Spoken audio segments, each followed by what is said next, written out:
Welcome back. This last part will probably be pretty quick because I don't have a whole lot to say about each individual artist here, except for that these are all photographers I greatly admire. Philip-Lorca Di Corcia, who very much works in that same sort of staged setup um, where they aim to feel like they're kind of like somewhere in between, feeling like these just kind of caught in the moment snapshot pictures, but then they're lit and organized as if they were scenes in a movie. And I think that that's what he aims for, is this kind of just this ambiguous in between space between was that just a careful, that kind of cinematic construction. I think in his later work he's really pushing that even further, pushing the kind of the falseness or the oddness of the false, you know, organization for effect. I think I like the ones that seem like just a little bit like I like this piece a lot more than I like this piece. This piece feels a little too self-conscious for me.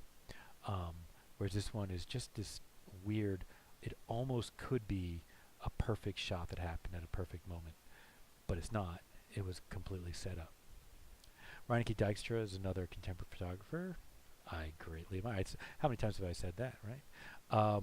And there's so many different bodies of work that she does. She tends to work in kind of photo essay, photo series. So one of her series were these photographs on beaches, and they really are very much about young people and the vulnerableness that they feel and the kind of self-consciousness of their bodies, even in situations where they're trying not to feel self-conscious about their bodies.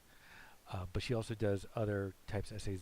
This particular series was about young men who served overseas in the Dutch Foreign Service.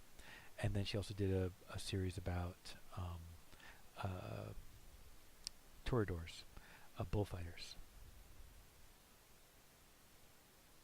Hiroshi Sugimoto is a very contemporary feeling photographer, but one of the things that I think is so fascinating about him is that he is obsessed with craft, probably like as much as like Ansel Adams. He aims to get whatever he's going for with his photographs. How many steps of values.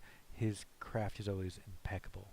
He does a Once again, he also likes to work in these kind of series, but his are more ongoing series. Well, he'll take an idea and he'll just keep working on it year after year whenever he gets to someplace. So one of his series that is kind of like an ongoing throughout his life is a series of these dioramas at different natural history museums.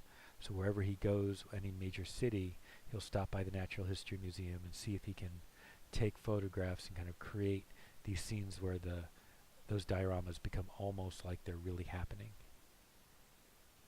And the last contemporary artist, and like I said, I wish I had time for more, but the last one is Gursky, Andreas Gursky, who takes the prize of having sold. He's the highest price for a photograph by a living photographer, and one of the things about him is that the aesthetic of these pieces is very much about how much information can we get into one image, how much it can be complete overload. He organizes this so there's no clear sense of where the focus ends. Everything is equally in focus, and it creates this sense of almost being too much and too hard to read. Okay, that's the end of the lecture.